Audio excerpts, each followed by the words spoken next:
Stóriðja verksmiðjuframleiðsla á þungavöru í miklu magni. Ein af stærstu stóriðjum Íslands álverið í Straumsvík og í þessari mynd ætla að fjalla hana.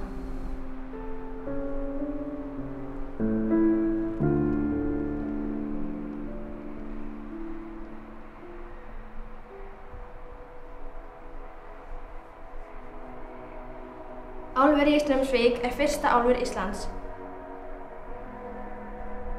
Viðræður milli íslensku ríkisstjórnarinnar og svissneska fyrirtækisins Aliswiss stóðu yfir í nokkur ár áður en skrifað var undir samninga byggingu álversins árið 1966.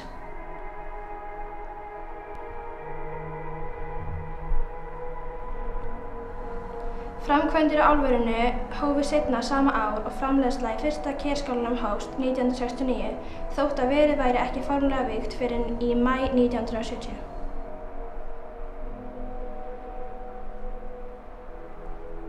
Í upphafi var framleiðslugeta álversins 33.000 tonn á ári í 120 kerum í einum kerskála. Í gegnum árin var álverið stækkað og fleiri ker tekin í notkun og árið 1980 var framleiðslugetan 100.000 tonn á ári í 420 kerum í tveimur kerskálum.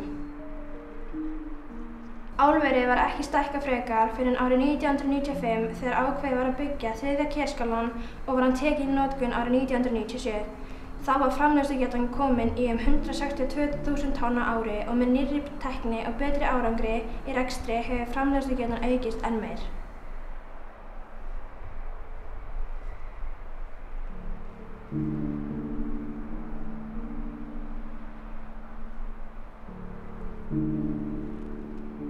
Álverið í Straumsvík hluti af Rio Tinto Alcan sem stærsti álframleiðandi í heimi. Verksmiðjuheiti álversins Ísal.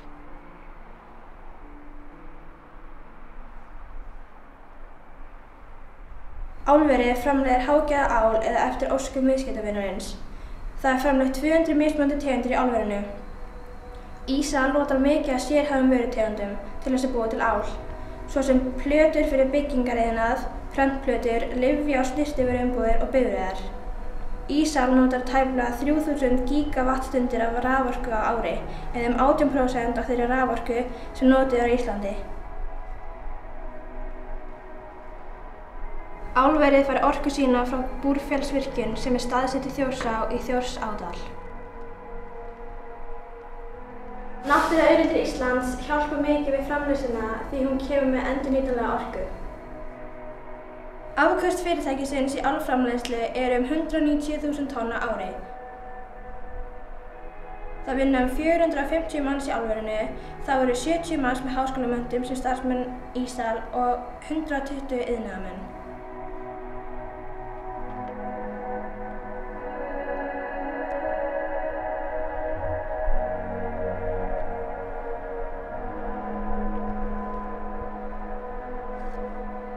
Umhverfisstofnun gaf út starfsleyfi í nóvember 2005 fyrir stækkuðu álveri, en með því var heimiluð framleiðsla á allt að 460.000 tonnum á ári.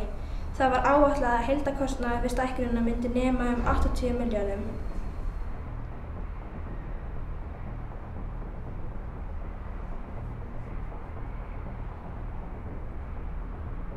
Haustið 2006 og vorið 2007 voru umræður í gangi að stækka álverið í Straumsvík.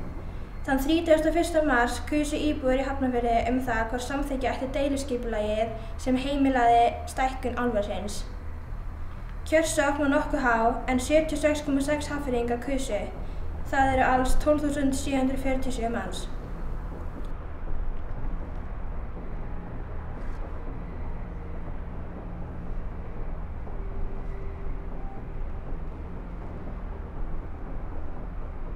Niðurstöðurnar urðu þær að 6.382 sögðu nei, eða 50,3%, en 6.294 sögðu já, sem eru 49,3%, og auðir seðlar og ógildir voru alls 71.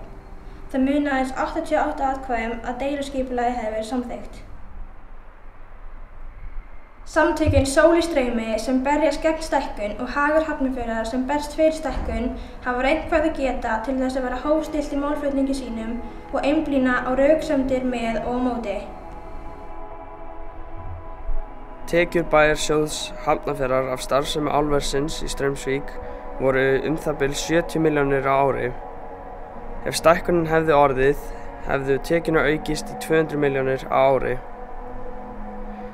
Ef Alcan fer inn í íslenskt skattaumhverfi eins og félagið hefur óskast eftir, munu tekjurnar verða það bil 200 milljónir án stækkun álversins.